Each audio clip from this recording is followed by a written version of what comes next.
YSR Congress party అధినేత YS Jaganmohan Reddy ఆదేశాల మేరకు రాష్ట్రంలో ఇటీవల నిర్వహించిన మెగా డిఎస్సి ప్రక్రియలో జరిగిన అవకతవకలపై ఆ పార్టీ శ్రేణులు ఉవ్వెత్తున ఉద్యమిస్తున్నాయి.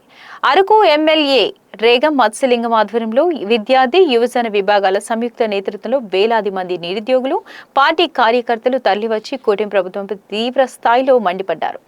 ఎమ్మెల్యే రేగం మత్స్యలింగం, జిల్లా పరిషత్ చైర్పర్సన్ జల్లేపల్లి సుభద్ర, మాజీ ఎమ్మెల్యే చెట్టి పాల్గొన్న మాట్లాడుతూ మెగా డిఎస్సి అక్రమాలపై తక్షణమే సిబిఐతో సమగ్ర విచారణ జరిపించాలని నైతిక బాధ్యత వహిస్తూ విద్యాశాఖ మంత్రి నారా లోకేష్ వెంటనే తన పదవికి రాజీనామా చేయాలని డిమాండ్ చేశారు.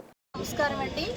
ఈరోజు మెగా డిఎస్సి 2025లో జరిగినటువంటి అవకతవకల మీద వైఎస్ఆర్ కాంగ్రెస్ పార్టీ అధినేత అయినటువంటి గౌరవ మాజీ ముఖ్యమంత్రి వర్యులు శ్రీ జగన్మోహన్ రెడ్డి గారు పిలుపు మేరకు గత వారం రోజుల నుంచి కూడా ఈ ఒక కార్యక్రమాలు జరుగుతూనే ఉన్నాయి. సో మన రాష్ట్రంలో అనేక మంది డిఎస్సి అభ్యర్థులు ఏదైతే ఉన్నారో వాళ్ళందరూ కూడా ఈ రోజున నష్టపోయినటువంటి పరిస్థితి మనం చూసాం. సో దీని ప్రకారంగానే ఈ రోజున మేము కూడా డిమాండ్ చేస్తూ ఉన్నాం. ఎందుకంటే ఈ మెగా డిఎస్సి ఈ కూటమి ప్రభుత్వంలో ఎంత దగా డిఎస్సిగా మారిందన్న విషయం కూడా మనం చూసాం, మనం గమనిస్తూ ఉన్నాం. కాబట్టి తక్షణమే నైతిక బాధ్యత కలిగి ఎవరైతే విద్యాశాఖ మంత్రిగా నారా లోకేష్ గారు ఉన్నారో వారు వెంటనే రాజీనామా చేయాలని కూడా ఈరోజు మేము డిమాండ్ చేస్తూ ఉన్నాం.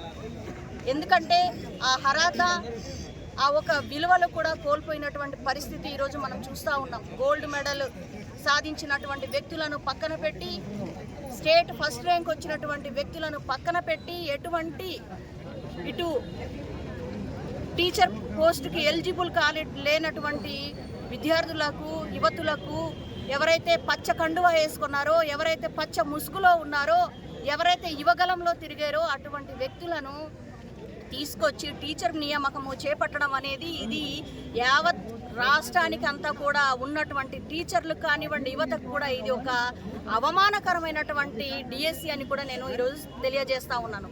ఖచ్చితంగా ఈ కూటమి ప్రభుత్వంలో దమ్ము ధైర్యం ఉంటే నారా లోకేష్ గారు వెంటనే రాజీనామా చేయాలి.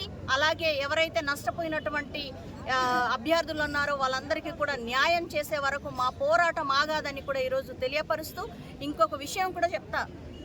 ఈ కూటమి ప్రభుత్వము కళ్ళబొల్లి మాటలతో, నెరవేర్చలేనటువంటి హామీలతో ఏదైతే ముందుకొచ్చిందో ఆ హామీలన్నీ కూడా నెరవేర్చాలి.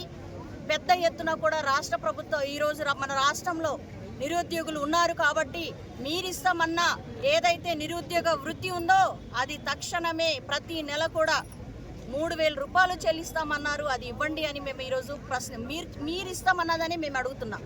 మేమేమి కొత్తగా ఇవ్వమని మేము అడగట్లే. మీ మేనిఫెస్టోలో ఏదైతే ఉందో మేము అదే డిమాండ్ చేస్తున్నాము. తక్షణమే దానిని కూడా వెంటనే రిలీజ్ చేయాలని కూడా మేము ఈరోజు అభ్యర్థిస్తున్నాం. అదేవిధంగా మా ఆడపిల్లలకు, మా ఆడ మహిళలకు, మా మహిళలకు మీరు ఇస్తామన్నటువంటి ఏదైతే ఆడబిడ్డ నిధి ఉందో అది కూడా తక్షణమే విడుదల చేయాలని ఈరోజు డిమాండ్ చేస్తూ ఉన్నాం.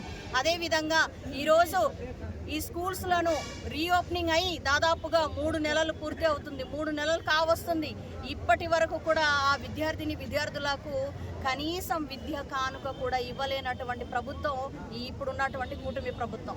మరి ఇన్ని అవకతవకలు, అదేవిధంగా విద్య కానుక కానివ్వండి, లేదంటే వసతి దీవెన, విద్యా దీవెన కానివ్వండి, ఇవి ఏమి కూడా బకాయిలు ఈ రోజున ప్రతి స్కూల్లో మీరు వెళ్ళి చూస్తే హాస్టల్లో ఆ వార్డెన్లు చెప్పే మాటలే మనం ఈరోజు నిదర్శనమండి. ఇప్పటి వరకు కూడా బిల్లులు చెల్లించలేనటువంటి స్థితిలో ఈరోజు మన రాష్ట్ర ప్రభుత్వం ఉందంటే సిగ్గుగా మనం ఈరోజు వర్ణించాలి. కాబట్టి తక్షణమే మీరిచ్చినటువంటి హామీలను అమలు చేసే వరకు వైఎస్ఆర్ కాంగ్రెస్ పార్టీ తరఫున ఖచ్చితంగా మేము పోరాడుతూ ఉంటాం. ఈ రోజున అరకు గడ్డ నుంచి గౌరవ మా శాసనసభ్యులు శ్రీ రేగం మత్స్యలింగం గారి యొక్క ఆధ్వర్యంలో యువజన విభాగంలో, అదేవిధంగా విద్యార్థి విభాగుల ఒక ఆధ్వర్యంలో ఈరోజు వేలాది మంది తరలి వచ్చినటువంటి పరిస్థితి మీరు గమనిస్తూ ఉన్నారు. నిజంగా ఇంకొక విషయం కూడా చెప్పాలి. ఇదే అరకులో ఈరోజు మహిళా డిగ్రీ కాలేజ్లో ప్రపంచ ఆదివాసీ దినోత్సవం ఈ ప్రభుత్వం ఏర్పాటు చేసింది. అది కూడా మాట్లాడాలా.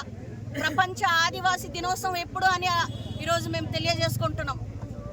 ప్రపంచవ్యాప్తంగా ఆగస్టు 9న ఈ రోజున ప్రపంచ ఆదివాసీ దినోత్సవం జరుపుకుంటే సిగ్గు లేకుండా నిస్సిగ్గుగా ఈరోజు ఆదివాసీ ప్రాంతంలో మరి ఆగస్టు 10వ తారీఖున నిర్వహించడం అనేది ఈరోజు అందరు కూడా కళ్ళు ముక్కు అన్నీ కూడా చెవు కూడా మూసుకునే పరిస్థితి తీసుకొచ్చారు. ఇంత దిగజారుడైనటువంటి రాజకీయం చేస్తున్నటువంటి గుమ్మడి సంజయరాణి గారు, అమ్మ ఆదివాసీ దినోత్సవం మీకు తెలీదా?